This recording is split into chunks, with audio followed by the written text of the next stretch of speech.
Hey everyone, FPS Chazley here. Welcome back to Let's Play Subcommand Akula campaign.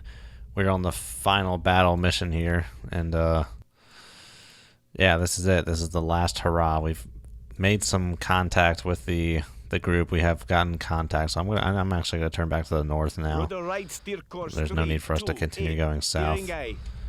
Going ahead at 5 knots, which is fine for me. Going ahead at 5 knots here. What am I seeing right now? Just two lines, and they're both at 60 hertz, which is good. That's what we want to see, 60 hertz. Big signal there. Probably gonna give us some demon data. Not too far away still. Too close for missiles, switching to guns, except that's like the opposite of what I wanted to say. Okay, we are making our turn. We can turn that off, secure from that. Let me get squalls flooded and equalized. Who knows when we're going to need them. But we don't need them right now, so we're good on that front. Okay. I'm thinking this fleet's probably around here somewhere.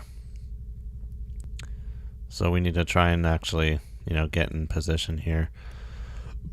I don't want to head just straight this way, because then I'm not really keeping ground. I don't want to go for where they're gonna be at a certain time. I'm gonna go to where they're gonna be in like 20 minutes time, if that makes sense. Oh no, we're starting to finally get a little bit of this. Let's say 8.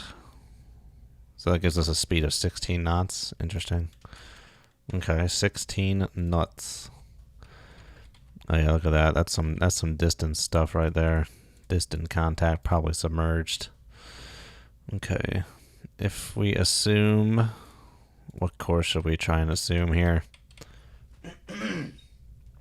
Moving in your direction.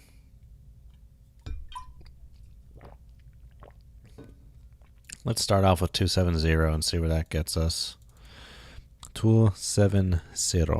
Alright, I gotta zoom in a little bit here. Alright, let's just bring this out. Bring it out. Okay, we're starting to get into kind of not really making sense territory here. At least in my mind. Doesn't make sense for the fleet to be this far out. No, that doesn't make sense, because that's not southeast of where I started.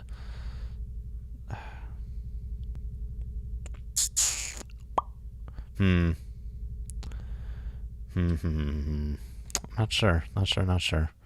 I don't think it's going to be this far out, though. There's no way in hell I'm hearing them that far away, I don't think. Let's try for about 20 nautical miles. Okay, that actually has them moving something like that. Interesting. We'll continue on this bearing for a little bit and see what kind of data it yields, because I'm curious to see what it's going to show, what it's going to say, what it's going to do if we stay on this. Okay, yeah, see, we're starting to get some more bearing lines in a lead lag type situation here, and we'll see how this sorts out.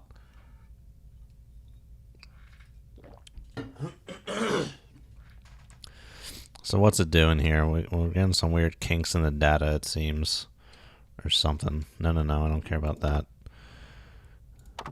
Still very weak. I wouldn't say very weak, but getting closer. Signal strength is definitely increasing. Let's see, what does this want to tell us? Does this straighten out anywhere? Yeah, well, I mean, it does straighten out. It looks like it's about here, actually. There's a weird kink in the data, but that could be from a turn. Zoom in a little bit more. Might reveal itself a little better here. Something up here actually looks like it. I'm trying to ignore that kink. Trying to ignore that kink in the data there. Oh, when did I put 18 knots? Oh, because I'm not holding speed constant. That would help if I held speed constant. Okay. Let's see. No, that's too far. Let's say here. About here looks to be pretty decent. Okay. That seems not bad. Let's continue on this bearing for a little bit here. 328, steering eye. And maybe we'll come back the other way, even though we kind of already were going the other way, but we could potentially come back a little bit more. I mean, they're going to be in range here soon, decently, in about an hour. I mean, they're going to be about there. So within an hour, we're going to be launching an hour game time here. But first, we're gonna have to get up and see the positioning of everything. This is gonna start Los Angeles A. I don't really think it has any basis to make upon which to make that conclusion because we only see one line right now. For some reason, this one down here is, well, okay, whatever. It can say whatever it wants to say. LA is probably not what it is. Okay. Very interesting. Okay, so yeah, this seems to be pretty good right here. It seems to be pretty nice. So what I would like to do is try and, kind of snake back and forth while heading away from the fleet to reduce how quickly the gap is closing here. Try and get as much data as possible. Give myself as much time as possible. So let's go ahead and turn. What course have I given them? 235. Let's go ahead and do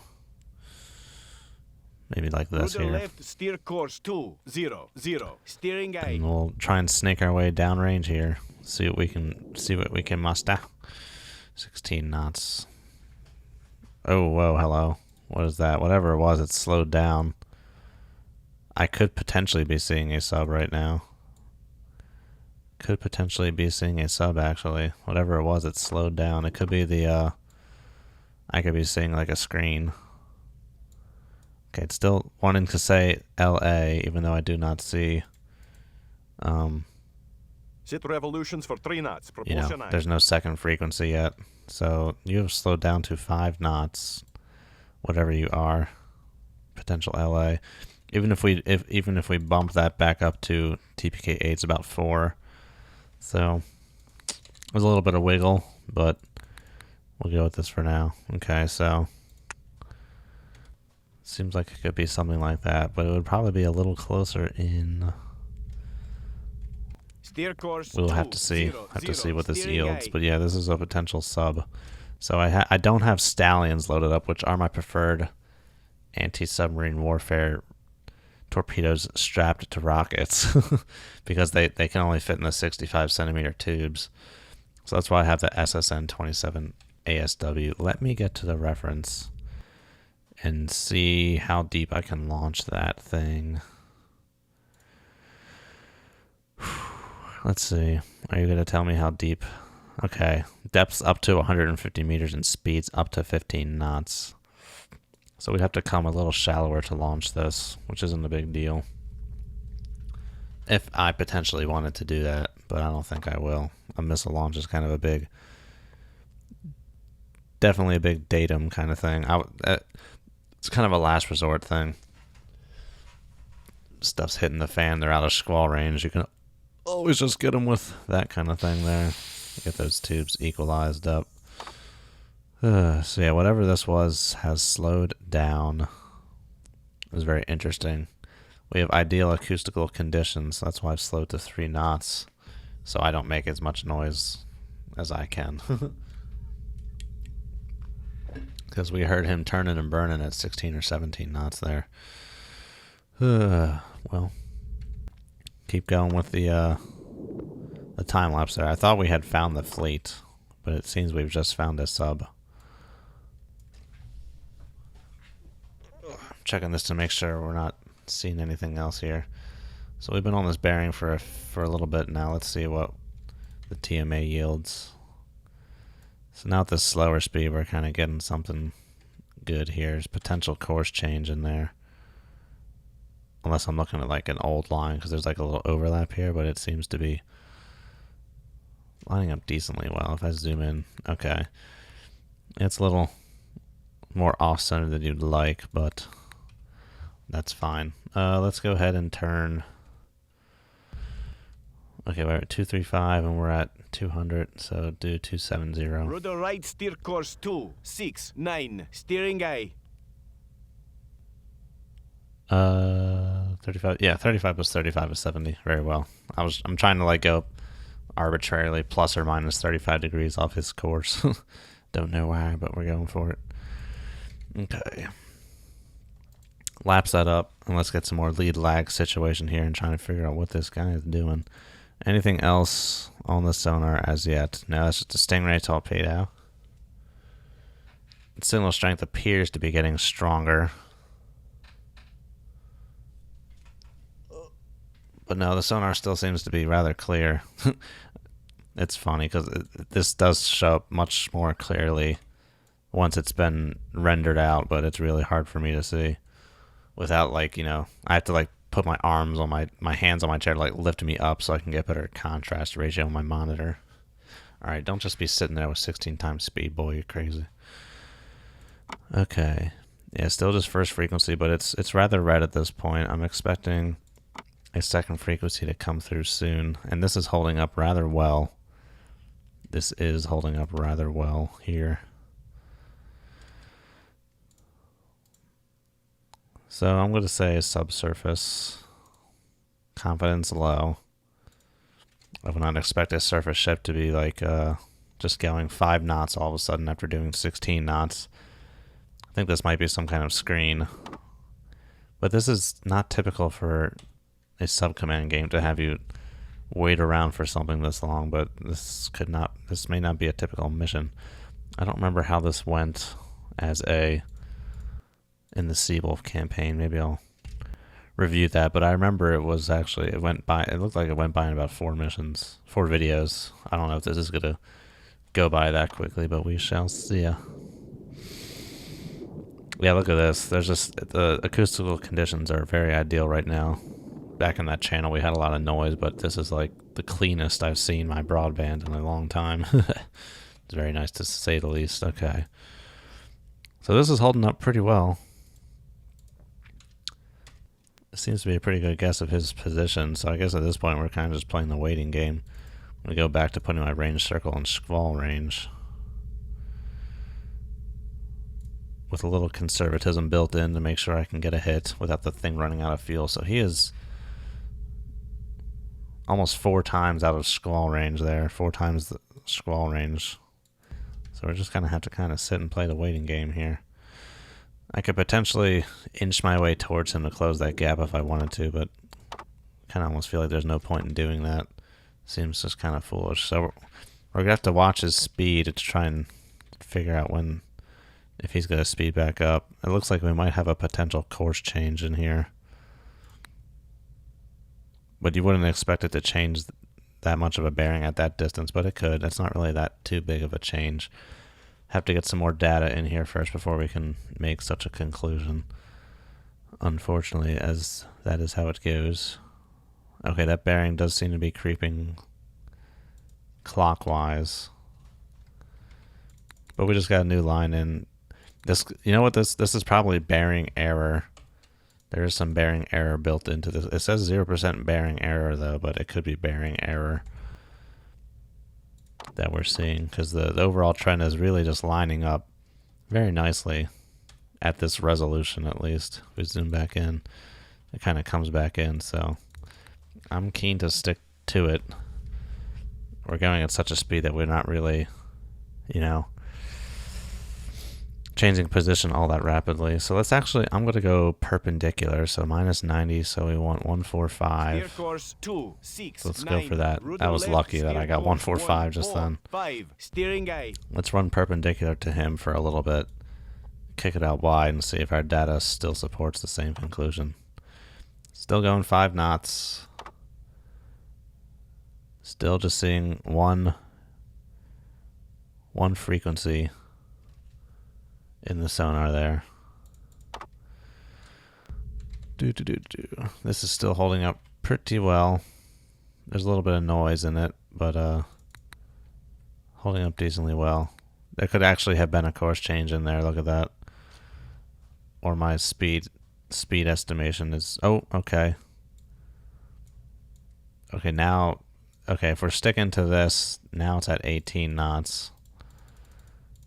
Now at 18 knots, let's see if that, okay, we're going to have to recenter that. Let's see.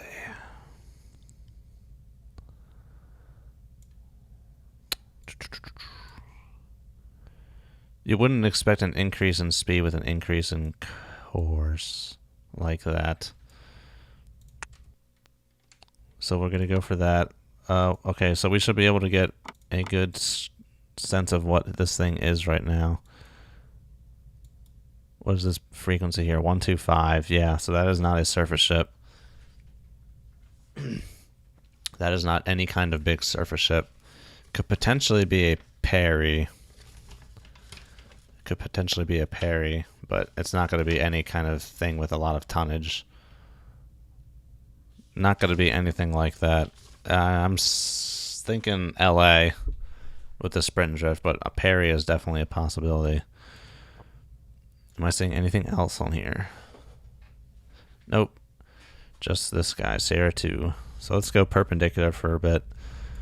See what we get. If it was a Perry, I would kind of expect the stock game to have some pings going on, but if these guys are retreating, they're probably MCON. Trying not to draw too much attention to themselves.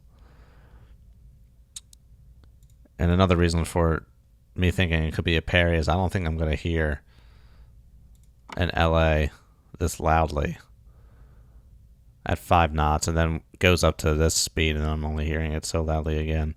Getting 4 lines thus far. So not conclusive as to what we're seeing in terms of blade count.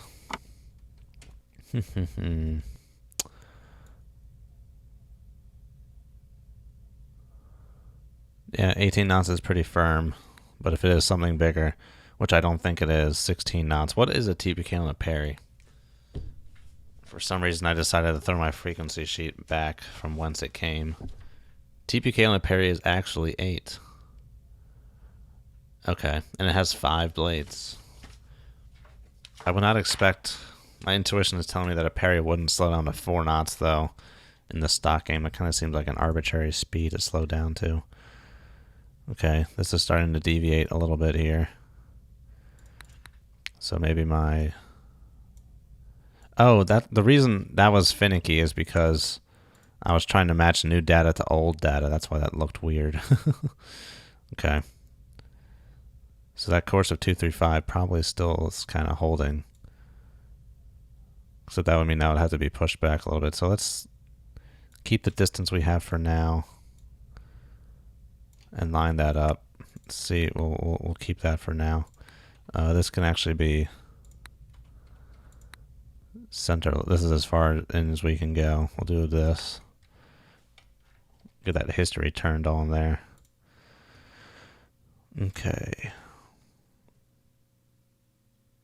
Yeah, we'll go with that for now. Subsurface. I'm thinking this is a sub. Seems like a sub to me. There's that one little dot. But we haven't seen anything else, so if this is an ASW screen, it seems like it's pretty far ahead of in front of the rest of the group there. And he's going to be coming up on me real quick. Real quick, but we're... Oh, look, it's a little M. Mugatu. So we're going to be going on this bearing for a little bit here. Try and get some good data on this guy. Let's do some lapsing. Not much else you can do at this point besides wait. This guy's deaf to me. Even if he has his toed out, he's not seeing me off his spherical. Especially at this speed, but even while slowed down. So we have that working for us. This looks pretty nice. But it might also work in other positions as well. That solution. It's kind of far to really take good effect of the lead lag, especially when we ourselves are not going too terribly fast. I could potentially bump it up to 5 knots and kind of turn back the other way. There's 5 lines on the Demon. Getting lighter kind of by the second there. 17 knots. No, it's 18. If for some reason it's bugging out when I'm changing that there. This is holding up very well. And they are just driving right on a straight solution there. That is holding up rather well. I have some good confidence in that solution there. Alrighty, well, let's see. I think I'm going to have to call it there. Thanks for watching, everyone. I'll see you guys next time. Have a good one, and as always, good hunting.